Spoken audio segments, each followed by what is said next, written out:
பேசிய காரியத்தை சாதிப்பதில் வல்லவரான கன்னிராசி நண்பர்களே, உங்கள் ராசிநாதன் புதனாவார். புதன் என்ற சொல்லுக்கு எல்லாம் தெரிந்தவர் என்று பெயர். வித்யாகாரகன், கல்விகாரகன் என்று உங்கள் ராசிநாதனையே சொல்வோம். நீங்கள் சுகவாசிகள் என்றாலும் காலத்தையும் நேரத்தையும் வீணாக்காமல் வேலைகளை செய்து வெற்றியை அடைவீர்கள். மற்றவர்களால் முடிக்க முடியாத வேலைகளை கூட எளிதில் முடித்து ஆற்றல் கொண்டவர்கள் நீங்கள். உங்களில் சிலர் மூலதனம் இல்லாமல் கூட பெரிய அளவில் செல்வந்தராகியுள்ளனர். உங்கள் வாக்கிற்கு மதிப்பிற்கும் பிறரை நம்ப வைக்கும் தன்மையும் உங்களை மிகப்பெரிய முன்னேற்றத்தை நோக்கி அழைத்துச் செல்லும். உங்களுக்கு நண்பர்களாக வாய்ப்பவர்களே உங்கள் முன்னேற்றத்தை கண்டு பொறாமைப்படுவார்கள். எதிர்ப்புகள் அவ்வப்போது தோன்றிக் கொண்டிருக்கும் என்றாலும் அவற்றை முறியடிக்கும் வலிமையும் உங்களிடம் இருக்கும். நாளை நடக்கப் போவதை இன்றே அறிந்து கொள்ளும் ஆற்றல் உங்களுக்கு இருக்கும் என்பதால் எல்லா பிரச்சனைகளையும் எதிர்கொள்ளும் ஆற்றல் உங்களுக்கு இருக்கும். நீங்கள் எதையும் சிந்தித்த பிறகே செயலாற்றுவீர்கள். எதையும் திறமையும் செய்து புகழ் பெற வேண்டுமெனில் வாழ்வில் வெற்றி பெற வேண்டும் என்பது உங்கள் இயற்கை குணமாக இருக்கும். திறமையாக பேசுவதிலும் தர்க்கம் செய்வதிலும் நீங்கள் வல்லவராக இருப்பீர்கள். பிறர் செய்யும் நன்மைகளை விட அவர்கள் செய்யும் குற்றங்களே உங்கள் பார்வையில் பளிச்சென்று தோன்றும். குற்றத்தை கண்ட இடத்திலேயே ஒளிவு மறைவில்லாமல் அதை எடுத்து கூறி குற்றம் செய்தவரை திருத்த நினைப்பதும் உங்கள் பழக்கமாக இருக்கும். உங்களை சார்ந்தவர்களின் முன்னேற்றத்தில் அதிக அக்கறை எடுத்துக்கொள்ளும் நீங்கள் உங்களுக்கென்று வரும்போது உங்கள் தன்மானம் தடுக்கும். நீங்கள் எதிலும் எச்சரிக்கையாகவும் மிகவும் கௌரவமாகவும் வாழ விரும்புவீர்கள். எதை செய்தாலும் மிகவும் நன்றாக யோசித்தே செய்வீர்கள். உங்கள் தோற்றப் பொலிவில் அதிகம் கவனம் செலுத்துவீர்கள். கண்ணியமான கௌரவமான ஆடை அணிவீர்கள். உங்களுக்கு கோபம் அதிகமாக வராது. வந்தாலும் வந்த வேகத்தில் தணிந்துவிடும். என்றாலும் உங்கள் சுய கௌரவத்திற்கு பங்கம் உண்டாகும் வகையில் உங்களை யார் சீண்டினாலும் அதை மறக்கவும் மாட்டீர்கள், மன்னிக்கவும் மாட்டீர்கள். சோம்பலாக இருப்பது உங்களுக்கு கொஞ்சமும் பிடிக்காது. அப்படி இருப்பதுதான் துரதிர்ஷ்டத்திற்கு காரணம் என்று நினைப்பீர்கள். எதிர்காலத்திற்குரிய விஷயங்களையும் பொருள்களையும் சேகரித்து சேமித்துக் கொள்வதில் உங்களுக்கு அதிக அளவில் ஆர்வம் இருக்கும். உங்களுக்கு எதையும் அலசி ஆராய்ந்து விமர்சித்து பார்க்கும் ஆற்றல் இயற்கையாகவே அமைந்திருக்கும். என்றாலும் உங்களுக்கு எந்த விஷயத்தில் திறமை இருக்கிறது என்பதை நீங்களே தெரிந்து கொள்ளாமல் இருப்பீர்கள். குடும்பம், தொழில் என்று சதா சர்வ நேரமும் சிந்திப்பதும் செயல்படுவதுமே இருப்பதால் உங்கள் மூளைக்கு ஓய்வு என்பதே இல்லாமல் போகும். எனவே ஓய்வு நேரத்தை நீங்களே திட்டமிட்டு இயற்கை வாசல் தலங்களுக்கு சென்று வருவது உங்களுக்கு புத்துணர்ச்சியை உண்டாக்கும். நீங்கள் செயல்படுவதில் வல்லவர்களாக என்பதால் உங்கள் ஆற்றலை வருவாய்க்கு வகைகளில் அவசரமின்றி தாமதமில்லாமல் செயல்படுங்கள். எல்லோரையும் சந்தேக கண்கொண்டு பார்ப்பதை விட்டொழியுங்கள். உங்கள் வாழ்விற்கு நன்மை செய்யக்கூடியவர்களின் அறிவுரைகளை ஏற்றுக்கொள்ளுங்கள். அடுத்தவர் மனம் புண்படாத வகையில் இனிமையாக பேசும் ஆற்றலும் கொடுத்த வாக்கை காப்பாற்றும் எண்ணமும் எந்த நேரத்தில் நிதானத்தை இழந்திடாத மனநிலையையும் கொண்டவர் நீங்கள். எப்பொழுதும் மகிழ்ச்சியாக இருக்க வேண்டும் என்பதே உங்கள் நோக்கமாக இருக்கும். உங்கள் முயற்சியில் வெற்றியை காண்பது மட்டுமே உங்கள் நோக்கமாகவும் லட்சியமாகவும் இருக்கும். நீங்கள் மிகவும் உயர்ந்த இடத்தில் இருந்தாலும் செல்வாக்கு பெற்றிருந்தாலும் அடக்கமானவராக காட்சியளிப்பீர்கள். சடங்கு சம்பிரதாயங்களில் நீங்கள் நம்பிக்கை உடையவராக இருப்பீர்கள். யாருக்கும் தீங்கு விளைவிக்க கூடாது என்ற எண்ணம் உங்கள் மனதில் மேலோங்கி இருக்கும். ஆர்ப்பட்ட வழியை பின்பற்றாமல் அமைதி வழியில் செல்வதால் தான் உங்களால் அனைத்திலும் வெற்றியை காண முடிகிறது. வெளியுலகிற்கு நீங்கள் சிக்கனமானவர் போல் தோன்றினாலும் வரவுக்கேற்ற செலவு செய்வதில் நீங்கள் கெட்டிக்காரர். உங்களுக்குள்ள பிரச்சனைகள், கவலைகள் பற்றி யாரிடமும் மூச்சு விட மாட்டீர்கள். எத்தனை துன்பம் வந்தாலும் அதையெல்லாம் தாங்கிக் கொண்டு காரியமாற்றும் ஆற்றல் பெற்றவர்கள் நீங்கள். உங்கள் ராசிநாதன் புதன் வித்யாகாரகன் என்பதுடன் அவர் உங்கள் ராசியில் தான் உச்சமடைகிறார். எனவே கல்வி அறிவுடன் மாமன் மைத்துனர் வழி ஒத்துழைப்பும் இயற்கையாகவே அமைந்துவிடும். உங்கள் யோசனையை கேட்டு முன்னேறுபவர்கள் நிறைய பேர் உண்டு. அதே நேரத்தில் உறவினர்களுக்கு நீங்கள் எவ்வளவு உதவிகள் செய்தாலும் அவர்களிடம் நன்றியை எதிர்பார்க்க முடியாது.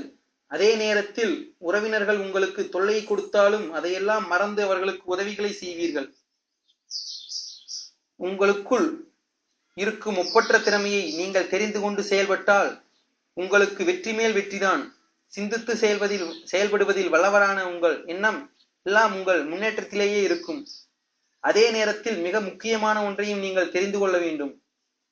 பெண்ணுக்கு பெண்ணே எதிரி என்பது போல் கன்னிக்கு கன்னியே எதிரியாகலாம். எனவே 2 கன்னிராசிக்காரர்கள் ஒரே வீட்டில் இருந்தால் பிரச்சனைக்கு மேல் பிரச்சனைகளை சந்திக்க நேரிடும் என்பதால் வீட்டில் 2 கன்னிராசிகள் இருந்தால் ஒருவரை விட்டு ஒருவர் விலகி இருப்பதே நல்லது. பொதுவாக மற்றவர்கள் மனதை புண்படுத்துவர்கள் நீங்கள் இருக்க மாட்டீர்கள். கெட்டவர்களையும் எதிரிகளையும் நண்பர்களாக்கிக் கொள்ளும் ஆற்றல் பெற்றவர்களாக இருப்பீர்கள். ஜாதி, மதம், ஏழை, பணக்காரர் என்ற பேதம் பார்க்காமல் அனைவரையும் சரிசமமாக நினைத்து பழகக்கூடிய உங்களுக்கு இல்லற துணையால் ஏற்றம் உண்டாகும். பொருளாதார நிலை உங்களுக்கு எப்போதும் உயர்வாகவே இருக்கும். தேனி போல் எப்போதும் சுறுசுறுப்பாக செயல்பட்டு எப்படியாகிலும் பணத்தை சம்பாதிக்கும் ஆற்றல் பெற்றவர் நீங்கள். கிடைக்காத எதற்கும் எப்போதும் நீங்கள் ஏங்க மாட்டீர்கள் என்றாலும் வீடு, வாகனம் என்ற வாழ்க்கைக்கு தேவையான எல்லாவற்றையும் நீங்கள் அடைவீர்கள். உங்கள் ராசியில் பிறந்த பலர் கலைத்துறையில் புகழ்பெற்று விளங்குகின்றனர். பலர் ஆசிரியர்களாகவும் வழக்கறிஞர்களாகவும் நிர்வாகிகளாகவும் விளங்குகின்றனர். இவையெல்லாம் உங்கள் ராசிக்குரிய பொதுப்பலன். கன்னிராசியில் பிறந்தவர்களின் குலநலனை வாழ்க்கையின் நிர்ணயிக்கும் அளவுகோல் என்று கூட சொல்லலாம். இவற்றுக்கு மேலாக ஒவ்வொருவர் ஜாதகத்திலும் கிரக அமைப்புகள் வேறுபடும் என்பதால் அதற்கேற்ற வகையில் நன்மையும் தீமையும் மாறுபடும் என்பதே உண்மை. கடந்த 1 வருடமாக 11ல் இருந்து நற்பலன்களை வழங்கி அந்த குரு பகவான் 5/7/2015 முதல் உங்கள் ராசிக்கு 12ஆம் இடமான சிம்ம ராசியில் சஞ்சரிக்க உள்ளார். 11ஆம் இடத்தில் குரு சஞ்சரிக்கும் காலம் நற்காலம் என்றால் 12இல் சஞ்சரிக்கும் காலம் மோசமான காலமா என்று நீங்கள் கேட்பது புரிகிறது. இதற்கு ஒரு பழம்பெரும் பாடல் வன்மையுற்றிட ராவணன் முடி 12இன் கீழ் வீழ்ந்ததும் என்ற பதில் கூறுகிறது. 12இல் குரு சஞ்சரித்த காலத்தில் ராவணனுக்கு கொண்ட தோஷம் ஏற்பட்டதாகும். 12ஆம் இடத்தில் துர்பலனுக்குரிய இடம் என்றாலும் நமது செயற்பாட்டின் காரணமாக தலைக்கு வந்து தலைப்பாகையோடு போயிற்று என்ற நிலையை உருவாக்கி கொள்ளலாம். உதாரணத்திற்கு நம் கைவசம் 10 லட்சம் ரூபாய் இருக்கிறது. அது நம்மிடமே இருந்தால் திடீரென்று நம் உடல்நிலை பாதிக்கலாம். நாம் விபத்தில் சிக்கலாம். அந்த நேரத்தில் நம்மிடம் இருக்கும் பணத்தை செலவு செய்து நாம் உயிர் பிழைத்து வரலாம். காரணம் நம்மிடம் இருக்கும் பணம் எப்படியாவது விரயமாக வேண்டும் என்ற நிலைதான். பணம் விரயமாகும் என்பது விதியாக இருக்கும் போது நம்மிடம் இருக்கும் பணத்தை வைத்து நிலம் வாங்கினால், வீடு கட்டினால், சுப நிகழ்ச்சிகள் நடத்தினால் பணம் செலவாகும். ஆனால் அந்த செலவும் நமக்கு ஆதாயமானதாகவே இருக்கும். இதையே சுப விரயம் என்போம். விதியை மதியால் வெல்லும் வழிகளில் இதுவும் ஒன்று. இந்த வருடம் விரய காலம்தான். வரவுகளுக்கு இடமே இல்லையே என்று நீங்கள் கேட்பது புரிகிறது. இக்காலத்தில் உங்கள் ஜனன ஜாதகத்தில் கிரகங்கள் பலமாக இருந்தால், தசாபுக்தி நன்றாக இருந்தால் இந்த பலன் நிச்சயம் மாறுதல் இருக்கும். சனி 12ஆம் வீட்டிற்கு வரும் குரு பகவான் என்னதான் செய்வார்? ஜாதகத்தில் 12ஆம் இடம் விரயஸ்தானம், சயனஸ்தானமாகும். செலவுகள், பொன் பொருள் நஷ்டமடைதல், சயன சுகம், போக சுகம், மோட்சம், அரச தண்டனை ஆகியவற்றை தெரிந்து கொள்ளக்கூடிய இடம். கோட்சாரத்திற்கு 12இல் வரும் குரு பகவான் வீண் செலவுகளை உண்டாக்கி இருப்பை கரைய வைப்பார்.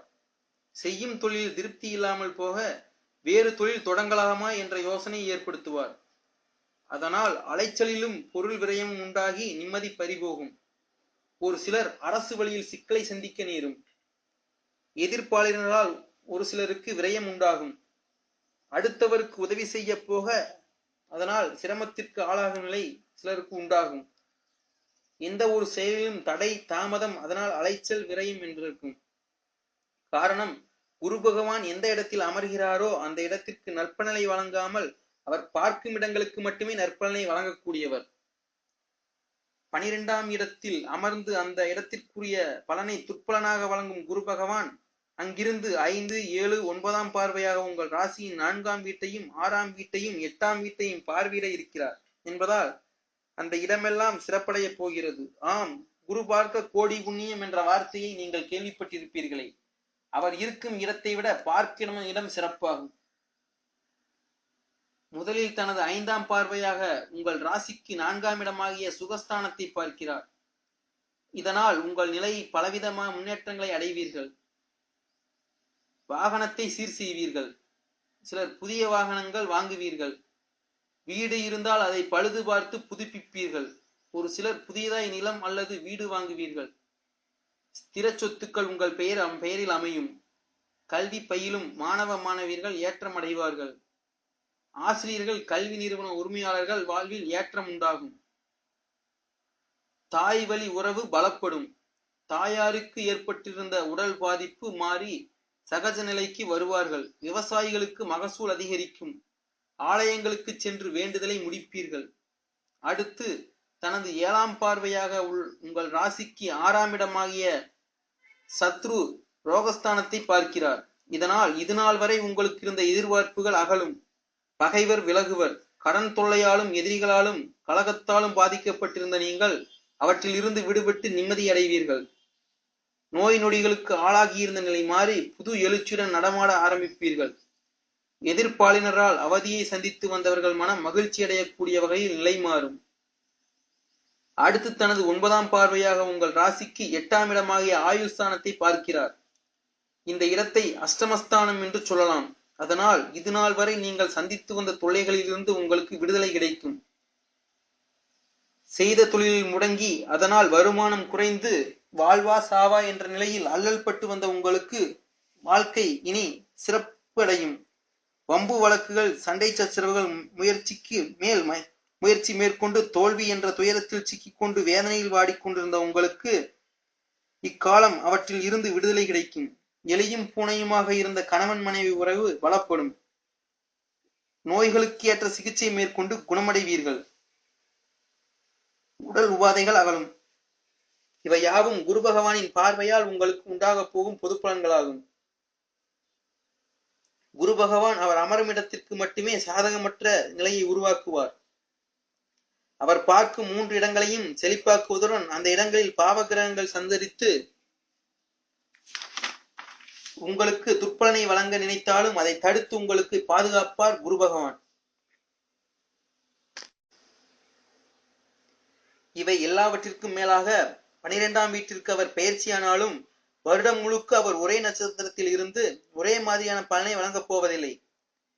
அங்கிருந்தபடியே வேறு நட்சத்திரங்கள் சஞ்சரிப்பதுடன் அஸ்தமனம், வக்கிரகதி என்ற மாற்றம் பெற்று பலனிலும் மாற்றத்தை உண்டாக்குவார். பரிகாரம்: காளஸ்திக்கு ஒருமுறை சென்று ராகுகேது பரிகார பூஜை செய்துவிட்டு வாருங்கள். ஆனி மாதத்திற்கு மேல் சென்னை பாடியில் உள்ள குரு பகவானை அர்ச்சனை செய்து தரிசனம் செய்யுங்கள்.